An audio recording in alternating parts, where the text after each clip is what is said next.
সেনাপ্রধান বলেছিলেন তিনি রিফাইন্ড আওয়ামী লীগ চান। সরকারের যে তালবাহানা, এই তালবাহানা কিন্তু আমরা কোনোভাবেই মেনে নেব না। যে ধরনের পদক্ষেপ নেওয়া উচিত ছিল সরকার সেখানে কি কারণে পদক্ষেপ নিচ্ছে না, এই প্রশ্নটি দেশের মানুষ কিন্তু আজকে রাখছেন। তার মানে কি সরকার সেনাবাহিনীকে ভয় পাচ্ছেন, নাকি অন্য কোনো ষড়যন্ত্র এখানে আছে?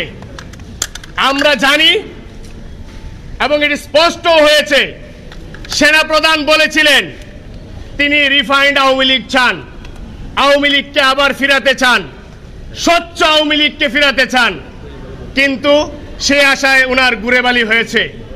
কিন্তু পরবর্তী সময়ে আমরা দেখেছি জাতীয় পার্টির মাধ্যমে আবার সেই রিফাইন্ড আওয়ামী লীগ তিনি চেয়েছিলেন। তার একটি নমুনা আমরা দেখেছি রংপুরে মুস্তাফিজুর রহমান, তিনি তার বক্তব্যে বলেছেন যে আমরা স্বচ্ছ আওয়ামী লীগকে নিতে চাই এবং নমিনেশন দিতে চাই।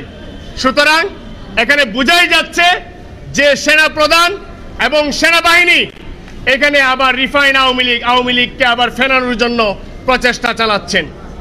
প্রিয় সাংবাদিক বৃন্দ, জনাব নুরুল হক নূর আজকে 14 দিন যাবৎ ঢাকা মেডিকেলে চিকিৎসাধীন অবস্থায় আছেন।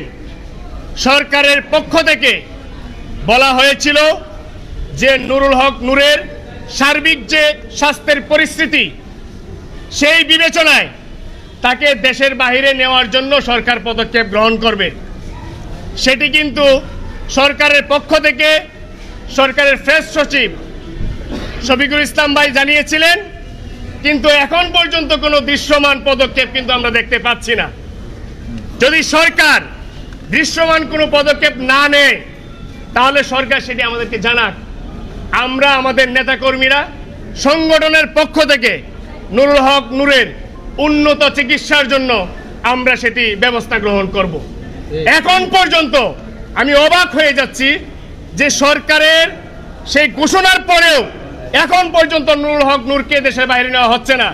প্রিয় সাংবাদিক বৃন্দ, নুরুল হক নূরের সবচেয়ে বেশি যে ইনজুরিটি হয়েছে তার নাকের ভেতরের যে এই অংশটি, এটি সম্পূর্ণ ভেঙে চুরমার হয়ে গেছে এবং মাথায় আঘাত পেয়েছেন।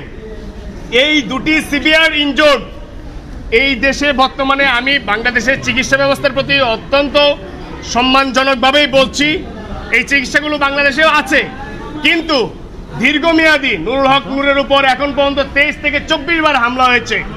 দীর্ঘমেয়াদী যদি তার রিকভারি প্রয়োজন হয় সেই ক্ষেত্রে আমরা বিবেচনা করছি যে তাকে অবশ্যই দেশের বাইরে চিকিৎসা করতে নেওয়া দেওয়া উচিত।